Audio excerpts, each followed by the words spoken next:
We can discuss more of this at the May 30th meeting. Questions on the table? All in favor?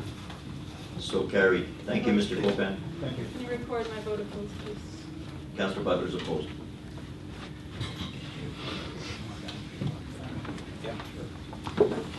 Moving on to our Deputy Corporate Officer, the subject matter is the Rural Dividend Fund Economic Development. The recommendation is council approve the application to the Rural Dividend Fund for Land Development Showcase Project, and further that council approves the amending the financial plan to fund the city's portion of $10,250 from surplus at the May 9, 2016 regular meeting. May I have a mover on that, please? Councillor Thompson, a seconder. Councillor Hammett. Discussion, Councillor Butler. Yeah, so our portion on this is 10,000, I believe. I mean, it's quite an extensive project. I'm just wondering if I can get some more details on what exactly this money is going to be used to do.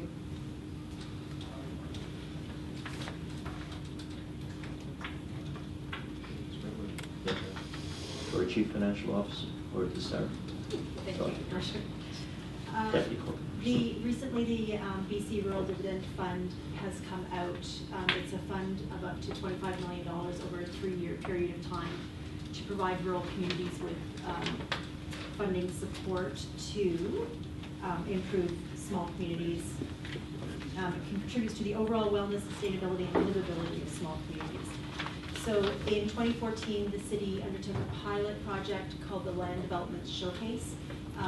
The city does have a high number of city-owned properties that we would like to market, continue to market, and offload to some degree once we identify which ones would be best suited for development purposes or other.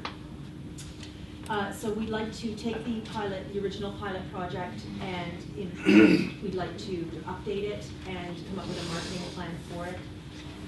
Included in that would be, we'd be looking at engineering and planning services. So any of the professional services that are involved in land development, we'd like to get some processes in place so that when people are looking at how they can purchase property, what the whole process is from start to finish for that.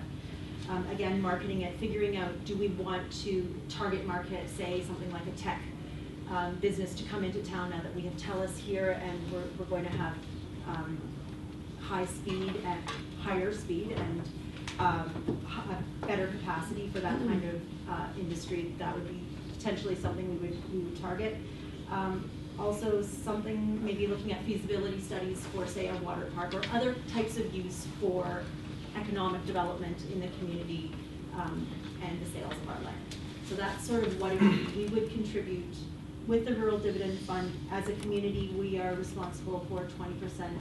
They provide 80% of the funding. So we would be asking for around $98,000, and the city's portion would be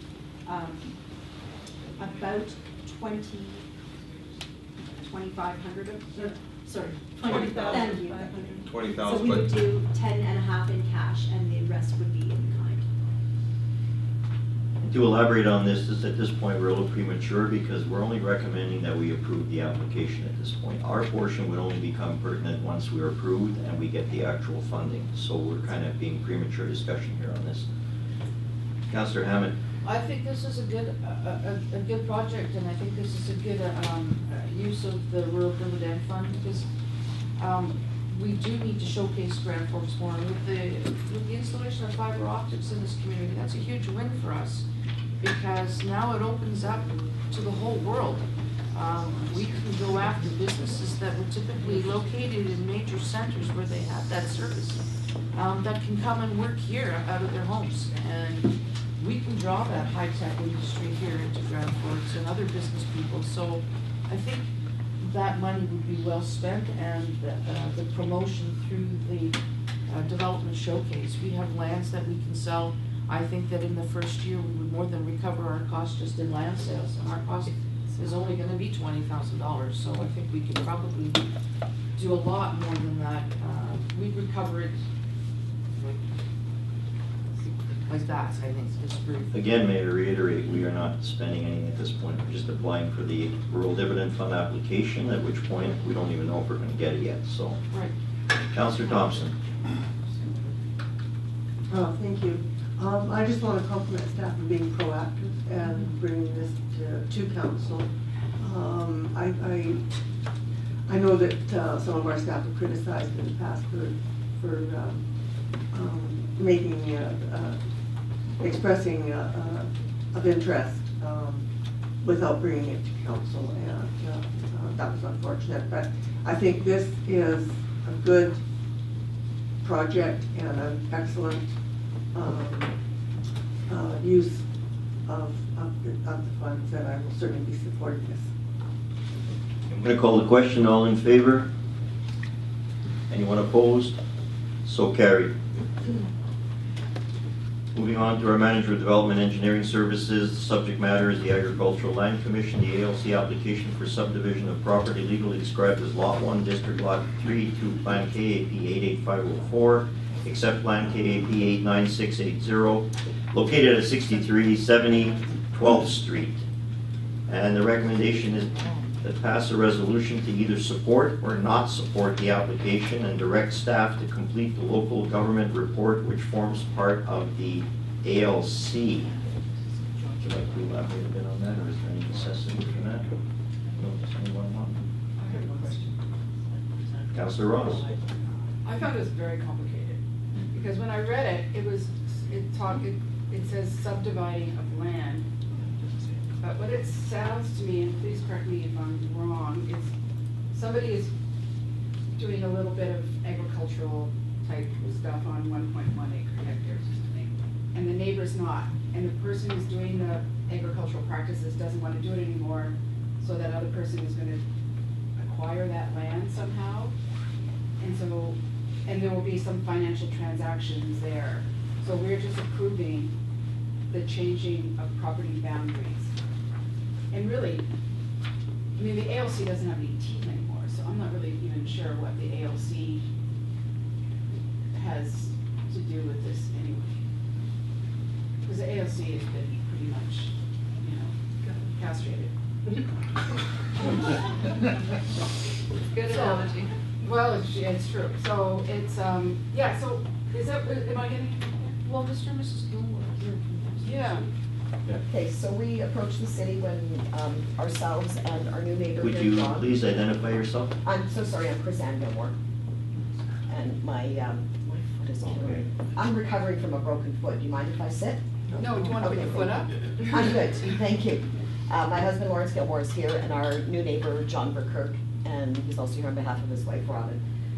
So we approached the city when John and Robin decided they want to do community gardens, they want to have chickens, they want to use the property for the purpose because it's in the ALR. We know we're going to be empty nesters this year. God. And we don't need that land anymore. Our daughter had horses, she had hay, she had 4-H animals. We no longer need that big piece, we call it our back 40. We just need our dwelling, which comes down to 1 acre, with our personal area. Now, because John and Robin want to do this, we approached the city and they said, well, you're in the ALR, so you have to go to the ALR. So we went and did that whole process. Then we came back, brought our application in, as you guys have it in front of you now.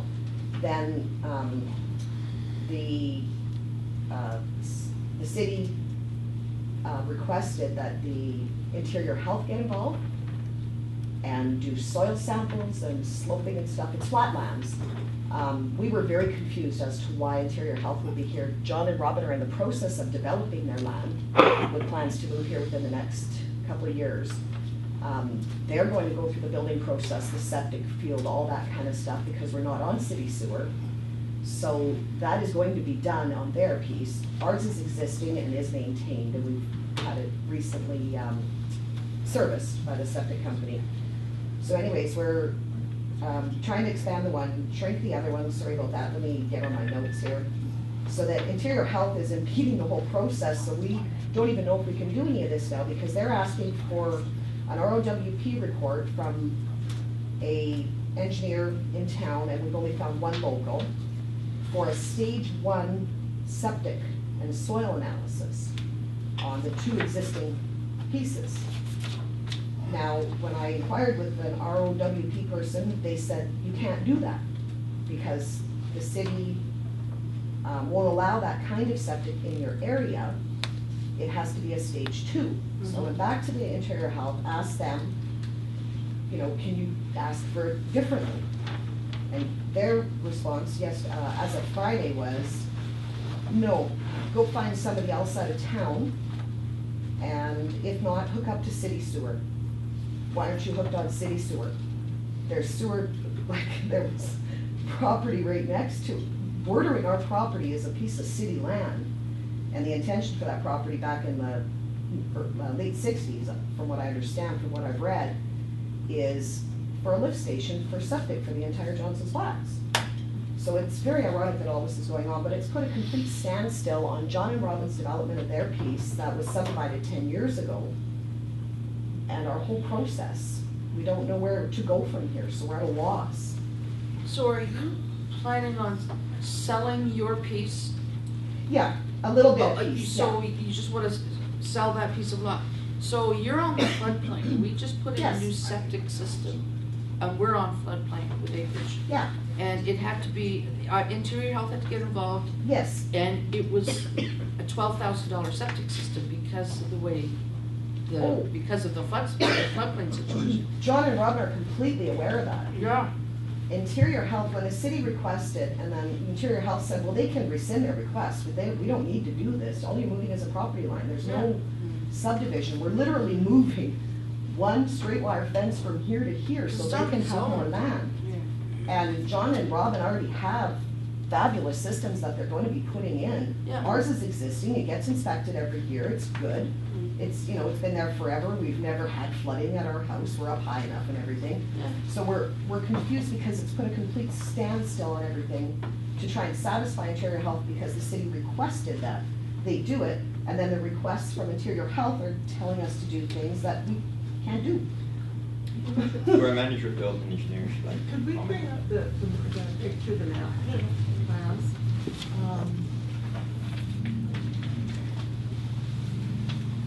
Yeah, yeah. Okay, so the piece in red is what, That'll be our new piece, like the Gilmores, that's all we'll have left is the red piece. okay. And that line there, yeah, where it says A, and where you see the letter A and the number 1, those two pieces, and that's their driveway at the front, where it says 3.30.484 there. That's their driveway off of 12th Street. And then that whole piece all the way down to the river would be all ag use. Okay, Right so- now it sits as weeds. So the far right is your, that's not, The far right is not ours. That little wee piece up at the front is the city's. Can you rotate that screen? Counterclockwise? It's that way because the street, yeah.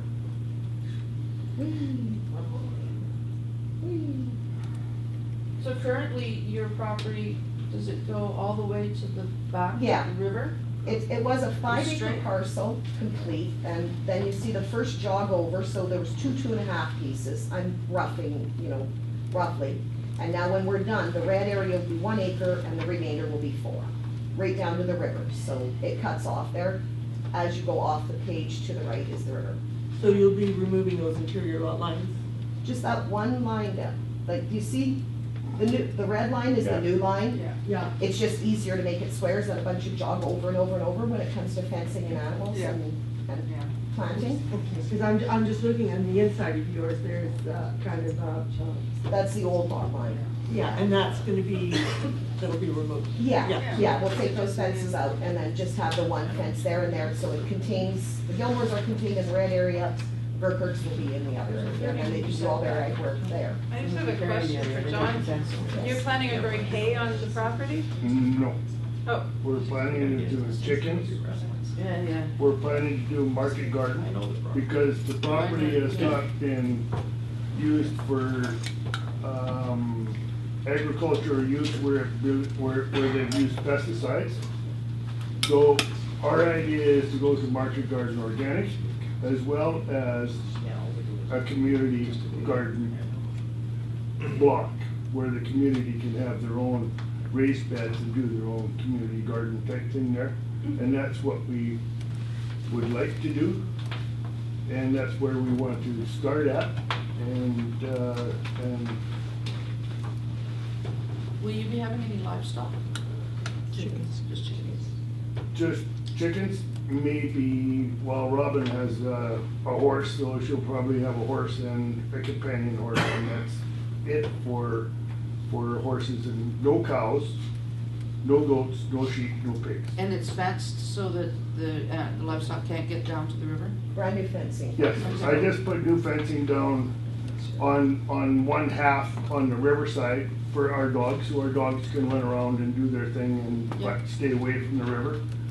And yes, there's actually a 75-foot buffer zone between our property and the river Right, and to the river itself. So, good. For the riparian area, yeah, the riparian area, we've already started planting trees in there and stuff to sort of bolster the riparian area so to control the erosion if it happens. Love to hear that. And this is the septic system that we planned, which is the stage 3, which on their specs beats Canada or Interior Health stage 3 guidelines. And that's what we plan on doing. It's gonna cost us between 20 and 25,000 to put it in. Yeah. But my wife being a marine biologist, she would rather turn around and spend the money and have clean water going out. And the requirements for drainage fields is a rock pit 10 by 10 by 10, and that is it. If I may just respectfully remind council that we're just passing a resolution to support the application here. Councilor Ross. We may have to. I would like to move that. I think this is great. But our manager of development and engineering has a comment. Just in regards to the subdividing down to 1 acre, my understanding from IHA is that you do have an existing septic system, yes. It's not up to the standards that we'd like to see for in floodplain and for our new groundwater protection, what we know now. And that they need to know that there's another spot located on that property. If their septic system does fail, they need to know that there is another spot on that property where another septic system could go, because otherwise they would have no septic except for us having to pull in sewer, and there is no sewer down there. So that was the IHA, and basically we went on IHA's recommendation that they would like to make sure that both systems are ready to go, and Mr. Verkerk has gone, he's already been in, we've spoken to him several times. He's fully aware of the systems that's required. Like he said, everything he's doing down there or at or above everything, building code, everything. He's doing a fantastic job. And so all we're looking at doing is subdividing, and then the sale would be contingent on, and the subdivision would only occur upon consolidation, which is what he plans on doing. So. Okay, so I have a mover, Councilor Ross. Do I have a second? Councilor Butler. All in favor? So carried. Moving on to our manager of development engineering again.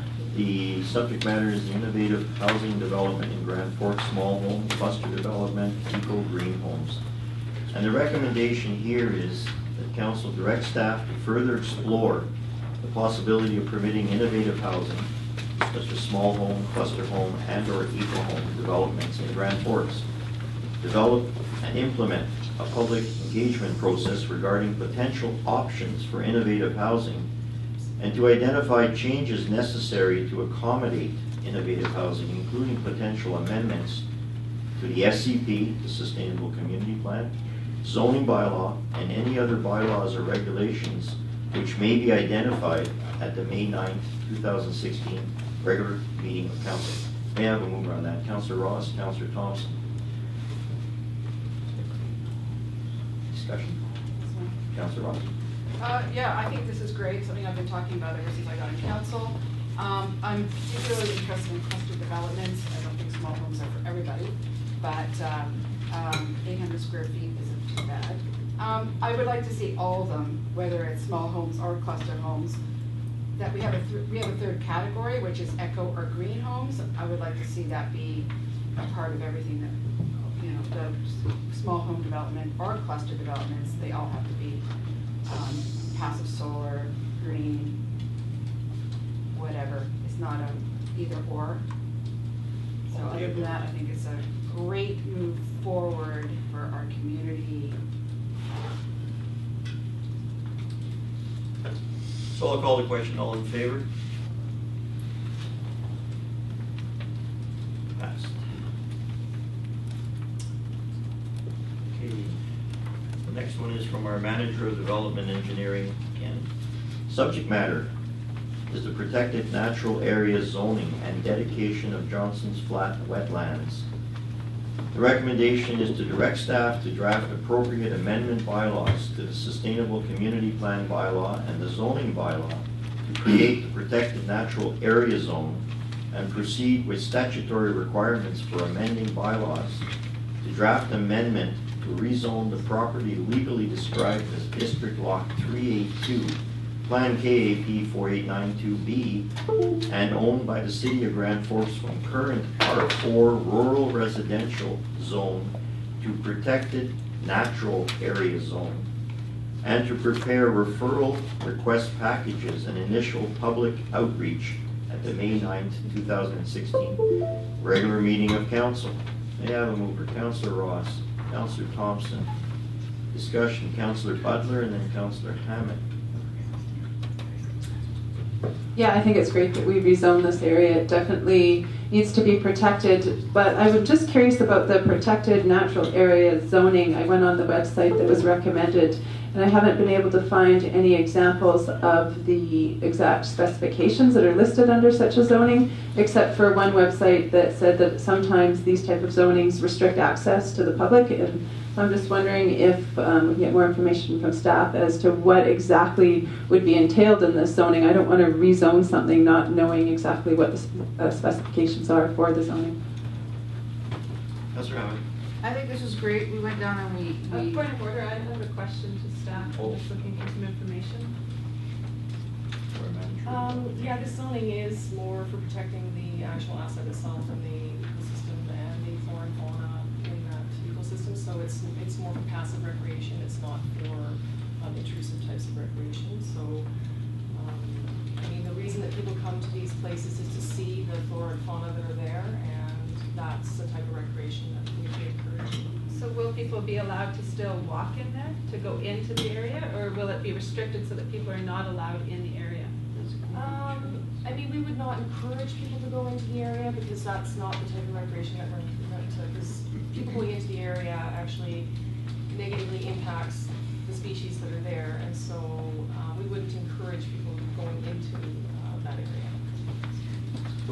Just a minute, just to clarify that, we would make access points for people to view the area, to interact with the area, but not have it as a carte blanche that they're putting on their hip waders and walking through the area. What we're doing is trying to set up the viewing platforms, the natural trails, the interactive signage, that we would basically have the public have the ability to understand what they have before them, and understand that, you know, these types of activities might not be desirable in the area, but these ones would be the type of activities you would typically do. So walking the dog, going down and just generally observing, that is the type of activity that would be encouraged. The type of activity that wouldn't be encouraged would be, again, motor boats, tromping through the wetlands, going in and trying to cut down things in the wetlands, just trying to preserve it and So protect it. viewing and less interactive. Councillor Hammond. Yeah, as I was saying, we Was went that down your and question? toured the one behind the cemetery, and it's a lot larger than I had anticipated. I didn't realize that it spanned that wide, and there was so much water down there. And I think it's a great idea because there's going to be trails, there's going to be benches, there's going to be signage, and there's going to be a viewing platform for birds and wildlife. And so there's a way for people to interact with wildlife without interfering. And also, we do have other areas in the city that I'd like to see designated as protected as well. And I think we're going to see more and more of that come on board, where we're going to have some of the sensitive ecosystems with the some of the species at risk in areas that are on city land being protected with and just educating the public what we have in those areas and protect them. There will be walkways for people to walk on, but not encouraging them to trample through them. To the gentleman in the back row. Did you have your hand up, sir? I would just suggest that since there will be infrastructure costs for platforms and walkways and stuff, that you do what you can to get involved with organizations like Ducks Unlimited, Sierra Club, stuff like that, that are already promoting and getting involved in places like Deer Lake and Oak Hammock Marsh and Manitoba and stuff like that, because it is a good thing, but there are gonna be costs, and I know that you're sensitive to costs. They will help out. Gentleman in the back. Graham Watt on staff. Sorry, I wish to clarify as well, there is actually someone from one of those organizations coming at the beginning of this evening's meeting, Neil Fletcher, who's the Wetlands Education Coordinator for BC Wildlife Federation, and a pretty prestigious fellow.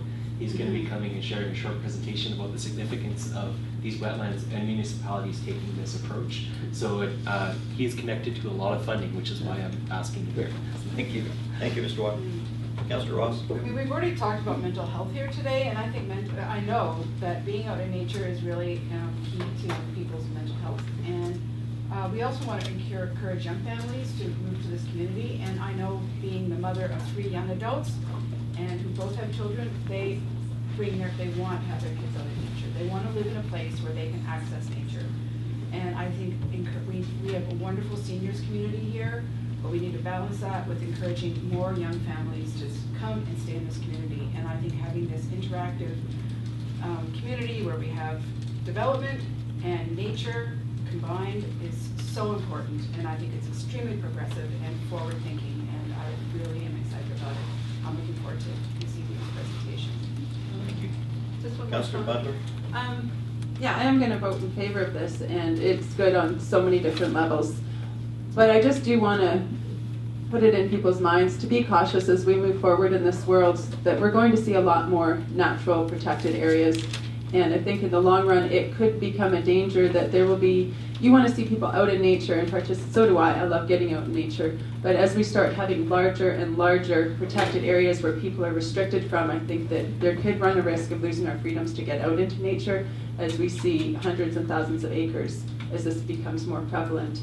So right now, this is great, little area protected, but I would say don't go overboard so that we restrict people's access in the future in larger areas to being able to get out into the wilderness. Councillor Hammett, one last one. Yeah, I think the importance too, it spreads more than just the young families and the local residents. It's huge ecotourism, and it's going to bring money into this community. And whatever we have protected, promoting ecotourism on any level, whether it be on community trails or whether it be in the back roads, is key on my mind. Yeah, well said. I'm going to call the question. All in favor? So carried. Moving on to our Manager of Development Engineering again. The subject matter is the Municipal Natural Capital Initiative Letter of Intent.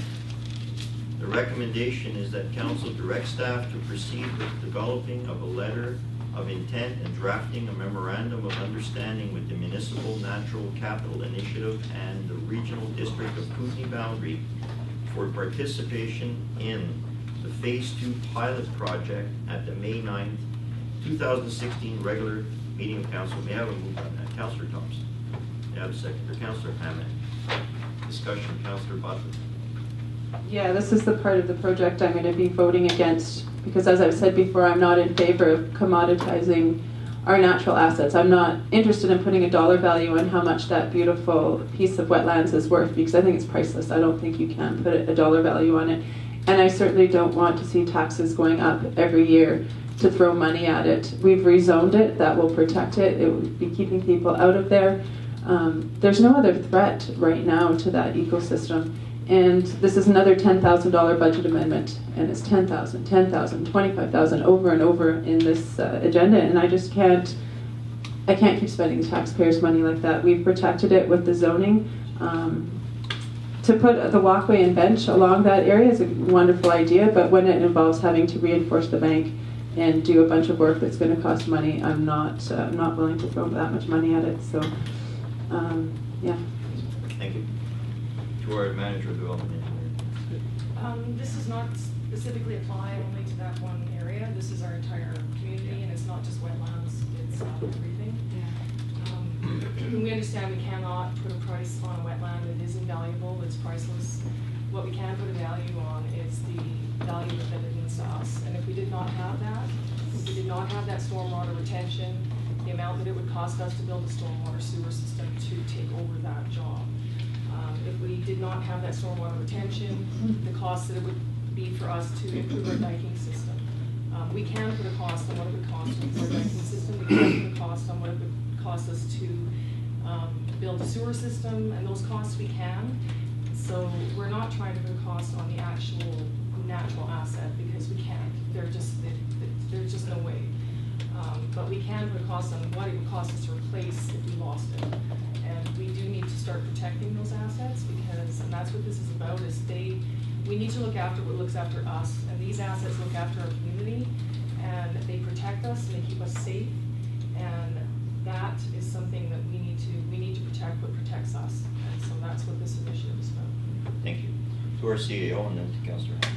Mayor Conrad, one of the things that's really exciting about this project is the fact that we are one of 5 communities in Canada that have been selected to participate in this process.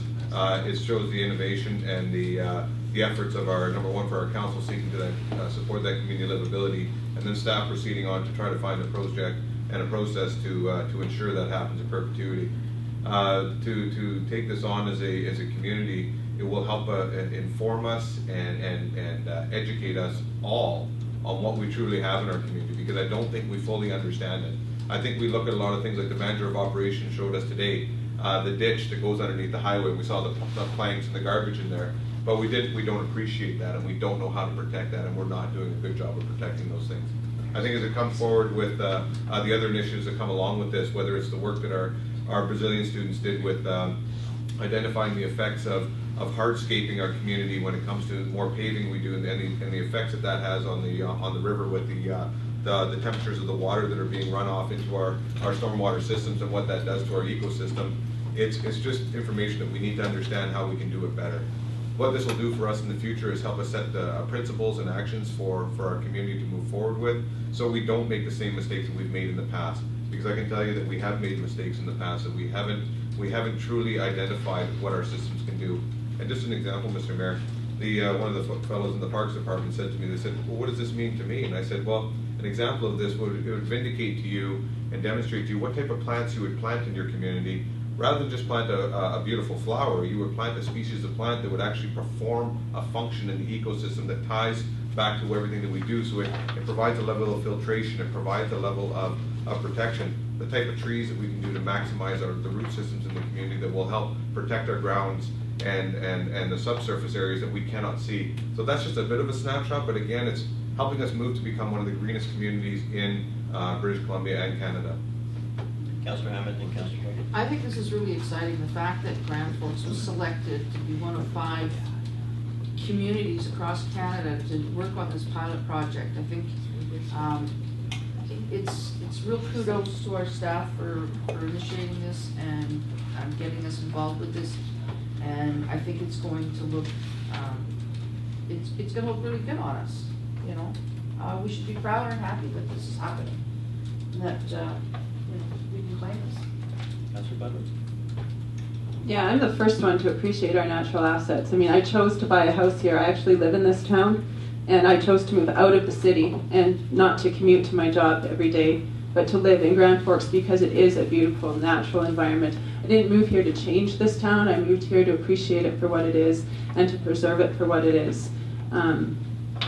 This $10,000 is just the initial amount. We talk about a triple bottom line, and we do need to protect things, but we also need to be responsible to the taxpayer. And this is just the beginning. This $10,000, I said this last year when I talked about eco-assets and the danger of eco-assets. They are going to be a tax strain. And people that have moved here out of the cities and live in a small town, we don't have huge incomes. And we live here not because we want to get rich, but because we love where we live. And we need to be able to afford to live here. And we can't outprice people out of their homes by taxing them for replacement costs of an asset that isn't going anywhere as long as we keep it zoned properly and we appreciate it. So to have the fear that, oh, we're going to lose these things, we're not going to lose them because people living in Grand Forks love Grand Forks and they want to take care of this place. And if it's zoned and it's not being developed and there's no gas station next to it leaking into it, I mean, if we look at the actual real dangers to these places and take care of that, I don't think we need to spend hundreds of thousands of dollars on an eco-asset program. Question? Councillor Ross and then Councillor Thompson. So I see this as non-binding, so if we go down this road and we decided it's really not what we want to do, it seems like we don't have to continue with the project. Is it essential, like, do we have to put some seed funding in it, like the $10,000? Is that seed funding that they're asking us to put forward in good faith? Of course you do. Mr. Mayor, I'll ask our Graham Watt to add a little bit more information with it. Thank you, Mr. Mayor. So just a couple of points of clarification. First of all, the letter attached here was the initial non-binding expression of interest, which basically got the foot in the door to start a conversation and find out more about the project. And it articulated that here's the interest. And another key note is that this was brought forward initially by Director Rory Russell, who said this looks like a good opportunity to collaborate on. And so on that note, we're actually in discussions about splitting the municipal contribution half and half with rural Grand Forks, so Area D of the city, as it's a lot about the aquifer and protection of the streams and rivers through here. So that's one component of finance. Where we're at currently, we've been asked to develop a memorandum of understanding to finalize the project. So this is sort of in the program lead up to initiation phase now. And so this is an opportunity to look at the kinds of support available to the community to participate in the pilot. So we're really excited about that opportunity. Thank you. Councillor Thompson? I am very excited about this and support it. When I was young and living on 72nd, there was what was referred to in those days as Pahota Slough, and that's in the area where Triangle Gardens is now. And I can remember Mona Pahota going on a raft to get to the house where she lived. And that's now filled in, and that was an ecosystem that was lost. And I think that this is going to protect the ecosystems that we have within our city boundaries. And so I'm very excited about this. Councillor Hammond?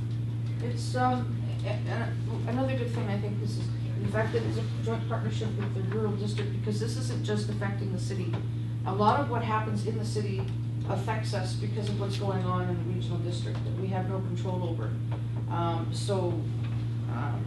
think this partnership is going to be great. I mean, I took a drive up Riverside or North Fork yesterday, and right at the Niagara town site, somebody has cut down all the trees in that wetland adjoining the road, abutting the road, and it has changed the actual direction of the river, and it's flooded it all the way through. When you go up to the Niagara town site, you can't go down into the cul-de-sac anymore because it's underwater, and it's, as a result, I talked to some of the residents on that street, and it's as a result of somebody coming in and cutting down a lot of woods they've redirected the river. So I'm thinking like Romy needs to be aware of this, and with this eco asset management, and it's going to affect us because it affects the flow of the Granby. So we need to partner on this, and we need a plan, and I think this is great. I think this is our first step in really working together in protecting our lands. Gilpin is one of them, and we've been battling, and I think that'll help. Councillor Butler, then the gentleman in the back. Yeah, so I was looking at, there's some corporations that are signed on with this project. I think Van City's one of them. You've got the real estate board, and you have to ask yourself, what's the win for these guys? Somebody's making money here. People don't get involved in these programs without making money. So that's a concern, that in the long run, that the privatization of these assets will be beneficial to the corporations that are investing in it. There's many different ways to protect our ecosystem. This is just one option. And I think we can do something that's a bit cheaper for our taxpayers. And it's not necessarily our only option to go with this program. While I agree a lot with what Councillor Butler feels is possibly leading to privatization, the fact of the world that we live in, you live in as a body within the structure of government, is that things which we usually consider to be intangible, like how much the community derives in spiritual enjoyment out of the nature in the area and stuff like that, until you actually go to do something to protect it, to look for funding and support and stuff like that, it is fine. You can't quantify it, but the moment that you bump into any kind of regulatory or funding body or anything like that, we actually have to say, well, this is what we want, we need this much support, and they go, well, do you quantify that? I mean, that's the fact of life for a regulatory body like you. Sooner or later, like with the protection of the wetlands, you're going to put in infrastructure so that people will be able to enjoy it without contaminating or destroying it. Well, that actually costs money. And people don't give away money unless, organizations don't give away money unless you can quantify things. There was a discussion about the mobile air monitoring system, and when we had to give it back to UBC, we were talking about partnering with a regional district on an $18,000 hit to get that back so we could actually have it and use it with other communities. And somebody pointed out that we know what the problem is, we don't need to spend the money. Well, you maybe know, you think you know what the problem is, but if you go to bodies that you need financial support from, they're going to say, well, prove that. Like everybody, a lot of people know the problem is industry. Well, when they actually did an airshed study here, they found out that half of it was the wood burning stoves in the community. But everybody knew it was industry. I'm just saying that it's just a fact of having to get support. That's all. Quantifiable things. Can I respond, Mr. Johnson? I know what you're saying. When I looked online, the natural capital assets that's being done in the UK, it's been done there for years, it's being done down in the States, and I think the way it's working in the States is if you're a polluter and you destroy something over here, you can pay it off by contributing to a natural capital asset over here to balance out your destructive tendency. Offsetting.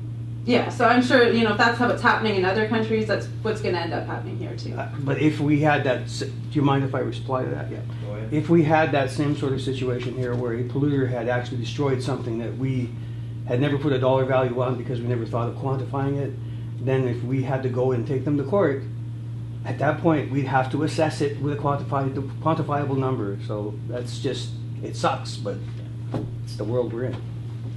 Okay, I'm going to call the question. All in favor? Anyone opposed? Councillor Butler is opposed. Motion is carried. Moving along to our monthly highlight reports from department managers.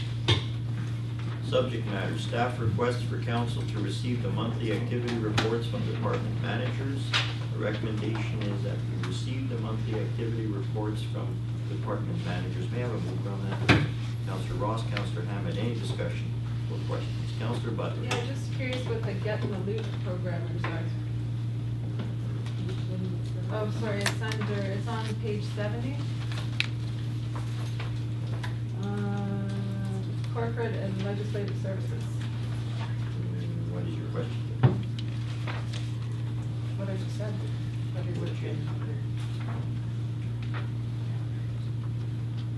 What is Get in the Loop? I just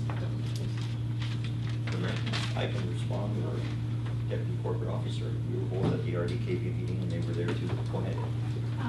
Get in the Loop is an app for your phone that markets your community to other, it's a tourism sort of app. So We had discussed that at one of the previous meetings. Yeah. So they came to the DEC. I went to Kelowna, met with them, with Jenny McCullough from the Community Features, and Rolly Russell, and then they came to the DEC last week. That's right. And made a presentation. Yeah, and they're going to give more information to us and keep us more up to speed. Any other questions? I'm going to call the question. Do you have no other questions or our managers? Just one more. So we're looking at replacing well number 2 this year, right? That's the one that we've applied for. And then well number 3 we saw had issues with the pump being replaced, I think it was. But then it says on here, replacing with well number 4 as well. Yeah, we just discussed that. Yeah, Mr. Mayor, the well number 4 in the last 10 days has seen significant issues. Again, that's part of the infrastructure report that we're getting today. The manager of operations is going to try to facilitate the repair and replacement under the well number 3 budget that's in the capital fund. But should it not be there, he was just providing kind of a heads up that he may be coming back to council for more funding. And this is this is where we are as a community. These assets are starting to fall in front of us, and we can't necessarily budget for them because number one, we've just started the financial planning. The chief financial officer has got the reserves in place. Then we'll be able to start to plan those this summer with council. So, well, number 4 was an unforeseen expenditure that we're So encountering. what was the issue with it? Basically, the motor has shorted out. And the well number 2 was, sorry, well number 3? Well, what was number the 3, part? the wellhead itself, the motor itself was leaking oil, and the oil leaking out of that engine or that motor is not supposed to be happening. Again, that's part of the exposure to the water system. So that is to be replaced. It was over at one of our local contractors for several weeks, and it has been designated for replacement. Therefore, council saw that whole report from. So those 2 aren't in the budget for this year, it was just well number 2 that was in the budget? Well, number 3 is in the budget, and well number 2 is part of the budget that we, the budget for the grant, the Yeah. Building Canada fund that we have applied for. Okay. So we'll probably be able to integrate well number 4 possibly, otherwise well number 2. Exactly. So the question, all in favor? So carried. Moving on to our proposed bylaws for discussion. From our Chief Financial Officer, the subject matter is the 2016 Water Rates Amendment. And the recommendation is council give first 3 readings to Bylaw 1973-82, Water Regulation Amendment 2016 at the May 30th, 2016 regular meeting of council. May I have a mover on that, please? Councillor Thompson, Councillor Krog. All in favor? So carried. Again, to our Chief Financial Officer, the 2016 Wastewater Rates Amendment. Again, the recommendation of council to give first 3 readings to the Bylaw 1974-A1 Sewer Regulations Amendment 2016. And the options at the May 30th, 2016 regular meeting of council. Do I have a mover on that, please? You need to, I'll put forward a motion Yeah, for option yeah. number 2. Councillor Ross.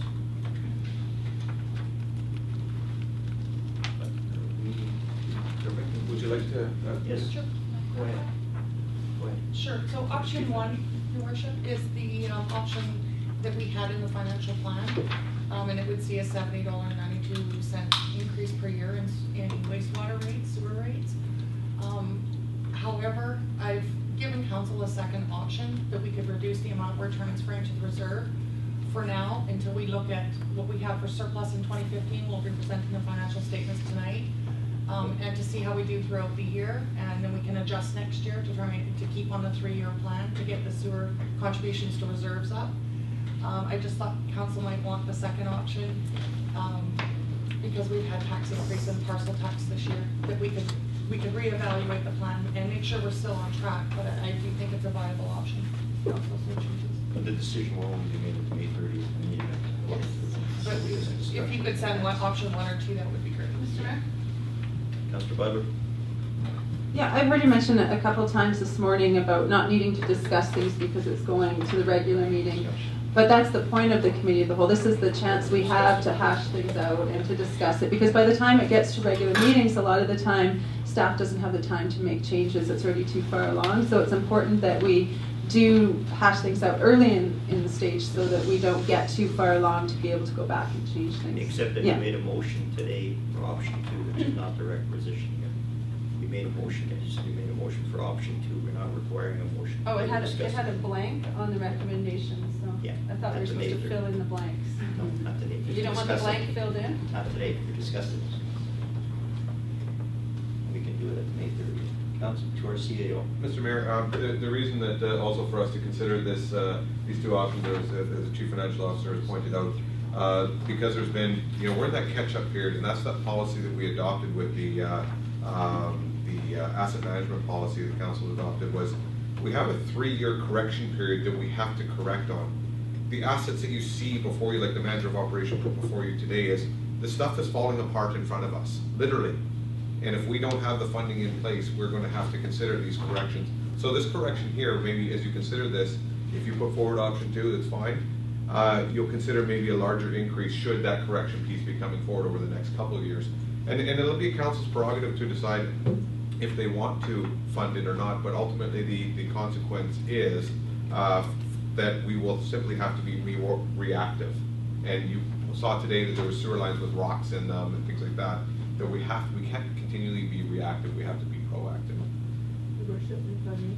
Councillor Thompson. Yeah, I hear what you're saying about the 30th meeting, but I think through you to our CFO, you were looking for direction from the committee of the whole in order to prepare the bylaw to bring forward. Would that be correct? Through your worship, yes.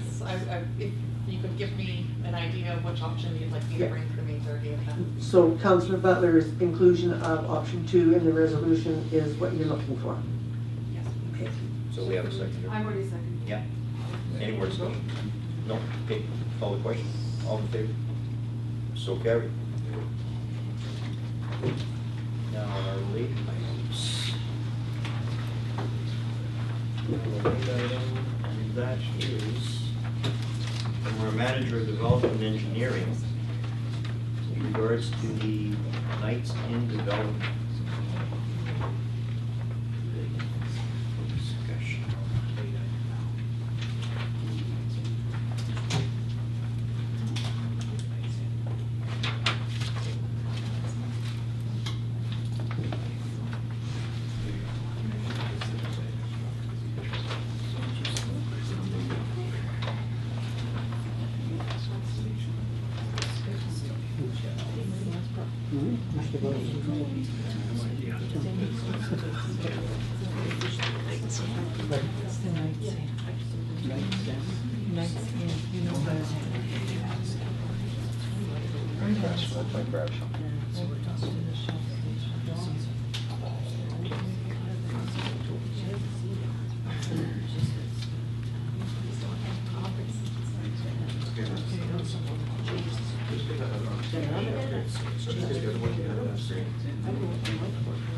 So, Mr. Mayor, if I could just, prior to our manager of engineering coming to that topic, what I was hoping to do is just give you, this is meant to be a heads up for council, it's the no surprise rule.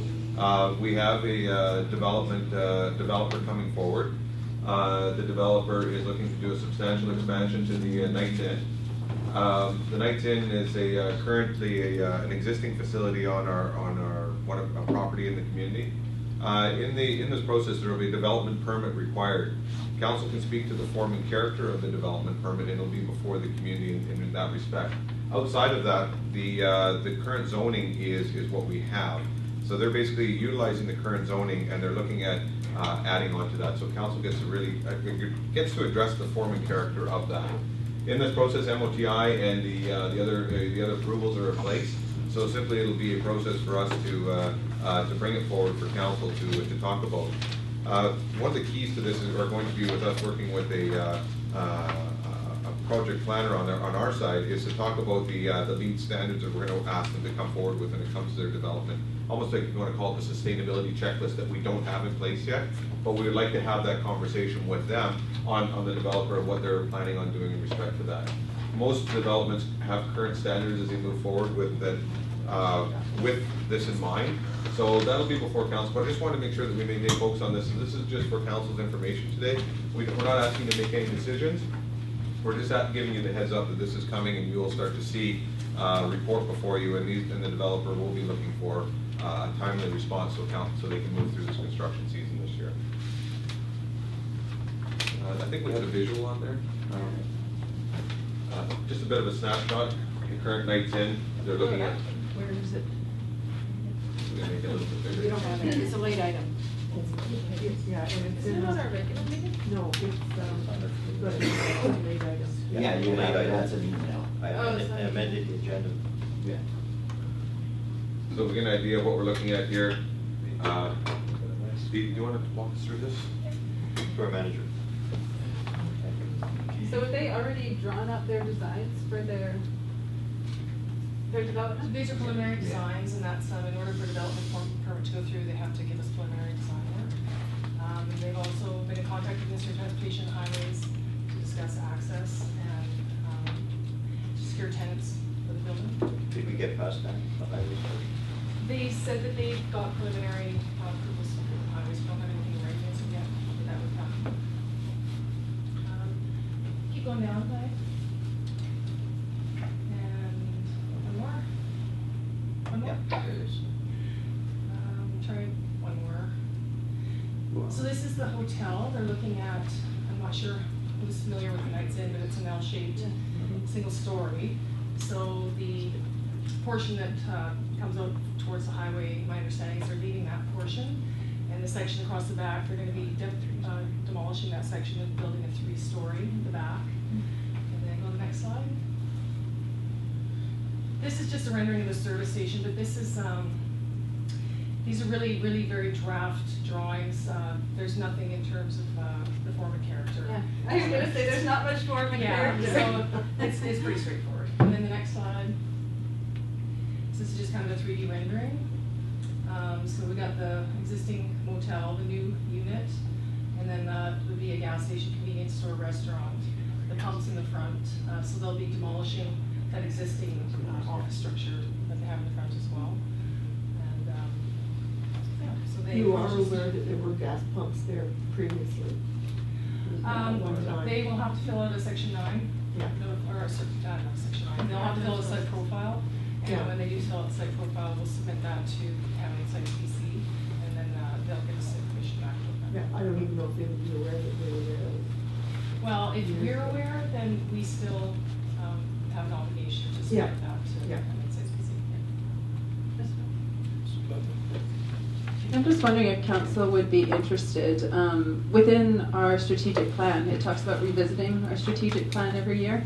And as we have more of these development permits coming up along the highway, I think it's really important that we have a theme or a design or something, you know, that corridor where people drive through is what people really remember when they come to our town, and that's what people love about it, is the tree-lined streets and our beautiful heritage corridor. And I just like to see, as these developments come forward, that we do have a standard for form and character that we want to see, and maybe we could do that in a workshop, just revisit our strategic plan and get a bit more solid on that.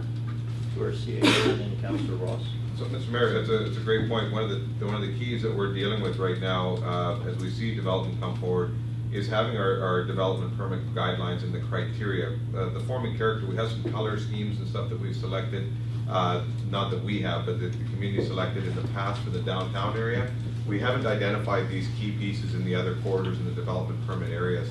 One of the other points that Councillor Ross has brought up in the past is the sustainability checklist components of those things, and they do need to be brought to fruition.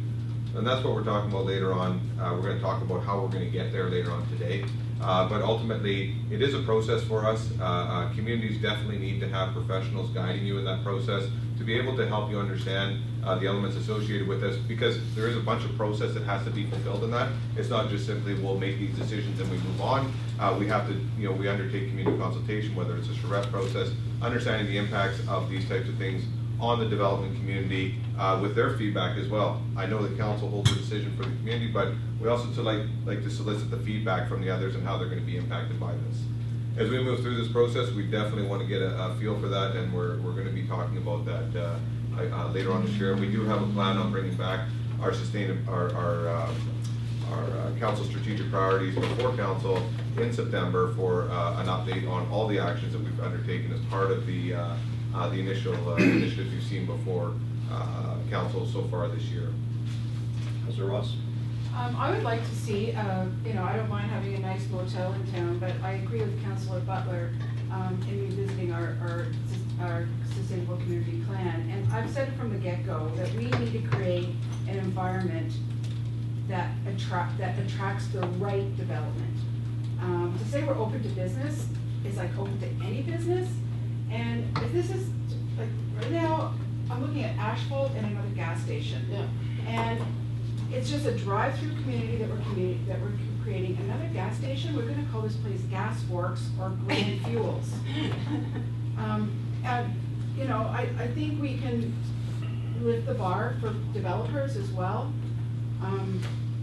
Right now, I'm really underwhelmed by this, and it looks like something that would have come up in the 1950s or the 1970s maybe, and let's not completely discourage this, but I would like to see something that is a little bit more in line with our sustainable community plan. We've talked about protecting our bioregions, and those are not on our thoroughfare. Why can't we incorporate the beauty of our community on our thoroughfare while we also encourage economic development? They're not mutually exclusive. I'd like to call a quick recess, please. I'll For 10 challenge minutes. I'd like to challenge the chair on that. I think that council calls recesses. I don't believe the CAO gets to call recess. I'll challenge the chair. Do I look like the CAO? No, but the I called a CAO asked, recess. the CAO asked you to call a Oh, I recess. called a recess. And I think I'd like to hear what Councillor Ross has to say. Well, I'm being shown something here, and it is my right as a counselor to comment on it. Yeah, let's just keep moving forward with. Well, I wouldn't mind a recess. I thought you were complete, Councillor Ross. My apologies if you weren't. It's okay. Were you complete? Were you still? I am, I'm done, I'm just not really. I'd like to call a recess. I'd like to call this meeting back to order. We're missing two councillors. Move forward. You can carry on.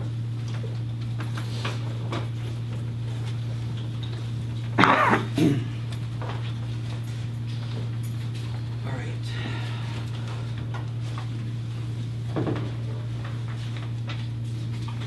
So on the last late item, I would like to have a motion to receive for discussion purposes.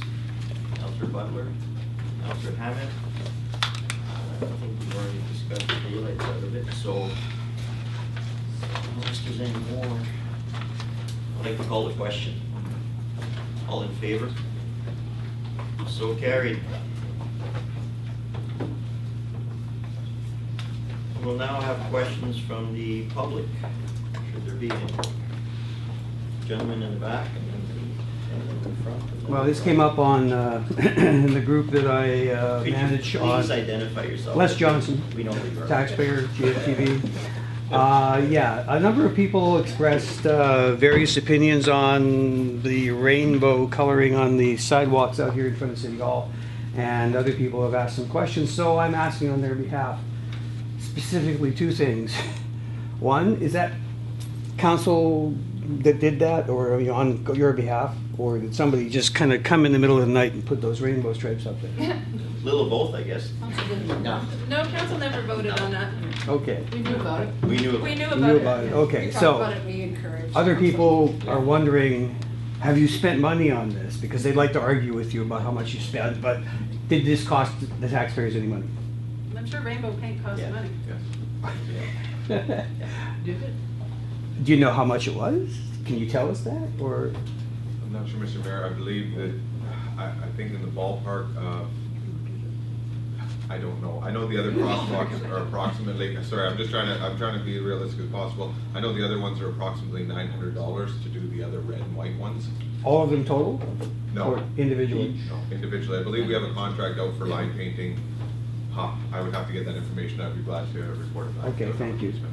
Councillor Crowe. Yeah, just of note also, we do, every year, we upgrade and paint our crossings and stuff. So whether it's rainbow or red or white, it doesn't really matter. It's not really an extra cost because we would have had to, right? So it's moot. It's a non-issue. Thank you. It wouldn't have been that significant, I would think.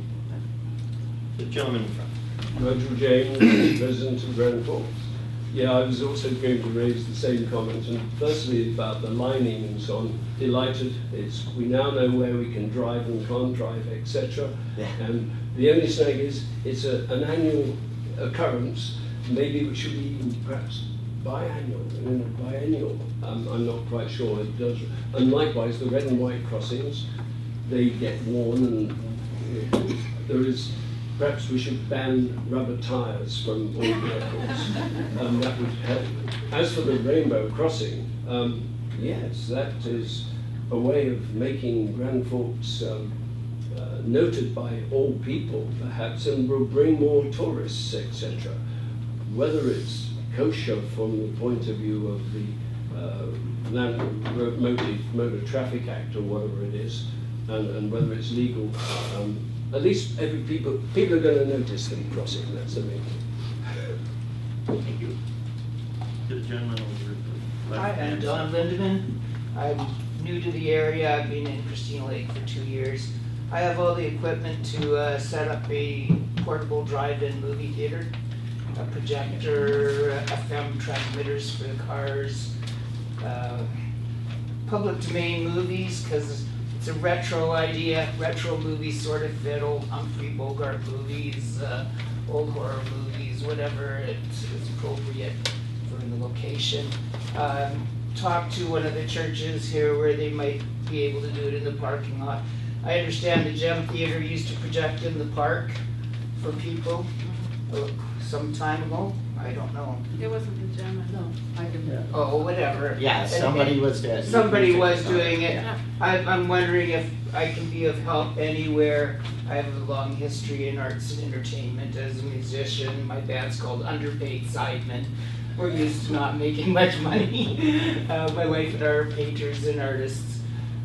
We would like to help out in the community in some way, possibly even recoup some of our expenses if possible. We need, if playing in the park is useful because there's bathrooms. We're prepared to set up in a farmer's field if we have to. We have a generator and everything. But I was just suggested I come and talk here and see if there was any possibility of support from city council, verbally, financially, morally, anything. Anyone wants to make a comment or have any Well, I suggestions? miss the old drive-in theaters. That's sad. Me to too. see I them love the go. whole idea. Yeah, the ambiance of it. As long as I can drive in with my 2005 car, I don't have to get a 1950s car up. Councillor Hammett and Councillor Ross. Regards to movies, you might want to talk to the chamber, the regional chamber. They have a screen and a projector, and the movies in the park were held by the Downtown Business Association, and the movies were sponsored by the local downtown businesses. But that person who was running them for us moved, and so in 2015 they didn't happen. So this year the chamber's looking at resurrecting it, and it'll be So who would the contact person be? So that would be Kathy Wright at info@boundary. I'll have to jot that down and I'm just not I prepared. can give you that information Okay. afterwards. Thank you. Councillor Ross. Yeah, Nelson has movies in the park too, eh? You know, you're familiar. And I like them with the, not so much, they don't have the cars. People just bring their blankets and lawn chairs and snacks and kids. And I like that idea probably a little bit better. And then you can get more people there and everybody can, you know, see the screen. And I don't know. I would be interested in both. The reason I like the drive-ins is because I do need to recoup my expenses and you can't charge money to people for sitting in the park. Right. Even if it's by donation only. So, Right, so this is sort of like a little business venture. well, I'm on disability. I'd like to make a few dollars on the side. It doesn't have to be much. To our CAO.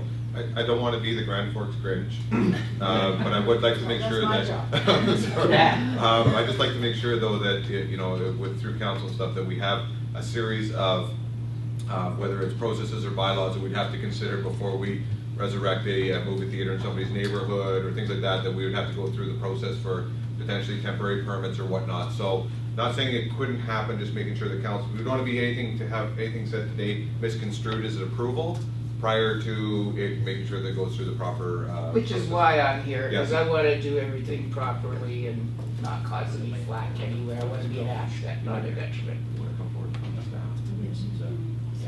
Yeah, and you might want to come forward and talk to staff about it, or come forward as a delegation. And how do I go about business? Talk to staff. What we need to do is be in touch with our deputy corporate officer, and she'll be able to help you with pointing that out. And Sarah's right here. Hi, Sarah. She'd be glad to help Yeah. you and point you in the right direction. Yeah, and you get all the steps and the process and the whole. Okay, is it a complicated process? Do I need a permit to set up in the church Well, you- parking lot, for example? We'll help you look through all those pieces, sir, and we'll help you determine that. And I don't think it's, I mean, I don't see it being complicated, but I don't want to, you know, I can't predispose that at this point because I don't know the Yeah. nature of everything that we're talking about. Well, I'm just throwing it out there right now, Awesome. so what do you expect? So I guess that's all then for now. Thank you. Thank you, and I loved hearing the depth that you have to go through to run this town. It's a fascinating experience to hear this. The decisions you have to make and all. Thank you very much. Thank you. Okay, we have. Your worship. Yeah, the lady in the third. Ah, big buck. No. Were you wanting to ask a question before? Oh, myself, I'm sorry. Yeah, you had your hand up. Were you? Yes, I did. I was just gonna Right. comment that it'd be great to have a drive-in here. Okay, thank you. Yes, thank you. To the lady in the third row. Yes, Mr. Mayor and Councilors, Bev Tripp. Just with reference back to the letter in March 14th here from the City of Grand Forks confirming the interest to participate in the Phase 2 Municipal Natural Capital Initiative. I just was wondering, what was Phase 1? And then the second question that I had was, this particular letter seems to identify the Grand Forks Aquifer and the protection of that sort of very strongly compared to other issues.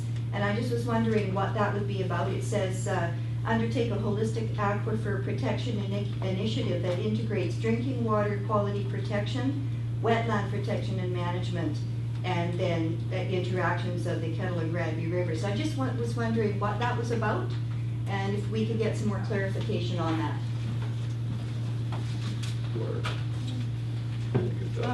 My understanding is Phase 1 was the submission of the initial letter of intent, contingent on council resolution.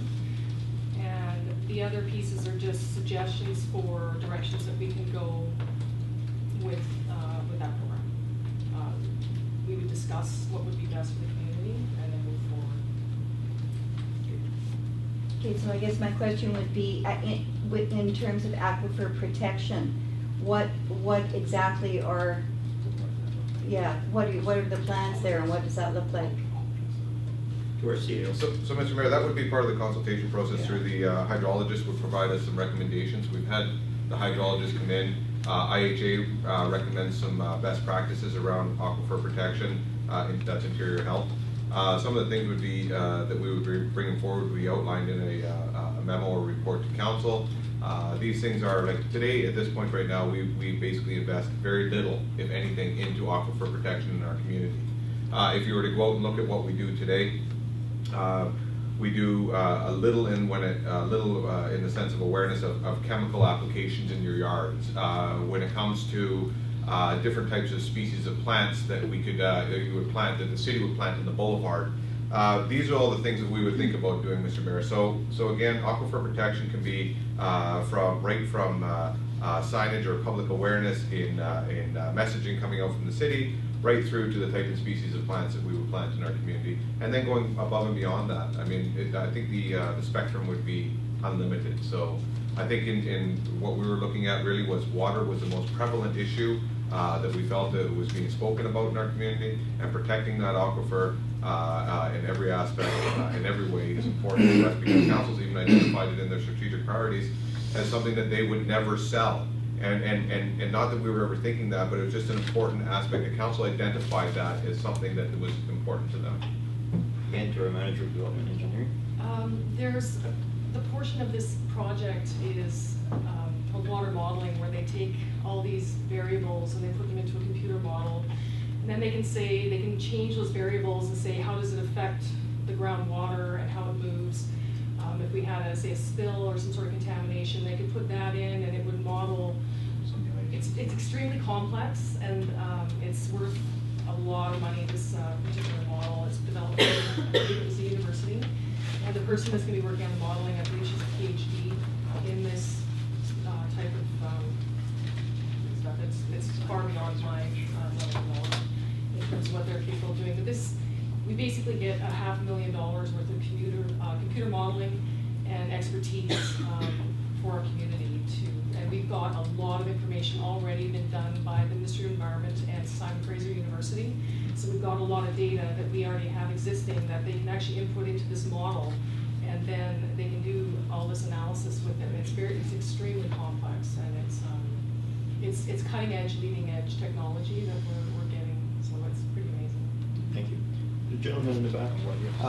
Just to add to that, water is so important to not just the living things in the city, but the agricultural businesses within the valley. I would just point out that for newcomers here, and I was one for a while, you could ask people about what happened with the potato farmers in the dairy industry in the 50s here, because the potato farmers were using deodorant. That got into the water table, it got into the cow's milk, and it destroyed that industry here. So it's really, really quite important that we manage it well. And the other thing I wanted to say, nothing to do with that, was before the recess, I wanted to make a compliment to I hear a lot of people talking about, oh, this town is on its way out, blah, blah, blah. But when you look at the amount of money that it takes to contemplate making a gamble on this little town, I know you don't maybe agree with the type of development it is, but that's hundreds of thousands of dollars that people are basically investing in our community and saying, well, you know, we think it's going to go. We think it's going to be worth it. And they deserve a vote of thanks and congratulations and keep it up from us because, you know, they're helping out. Yeah, absolutely. So. Yeah. Point, thank you. The gentleman in the front. Thank you, Your Worship. I noted the advertising. I'd like to put it on. I'll do some advertising as well. This is, I'm a member of the Community Trails Society, and we're just producing this little booklet. That's the size of it, so it folds over and goes in your back pocket, and 24 pages long. And in fact, there's a picture of one of the trails, and in fact, met the CAO and a couple of other people there almost a week ago, actually, and there it is, all the description. And what is more, they're all in and around the city. Number one is around City Park. Quite simple, but that's one to start on and then go further and further. And more and more people taking exercise, we will all benefit. Thank you very much. Thank you. Are there any other questions or discussion? May I have a motion to adjourn? No in-camera motion?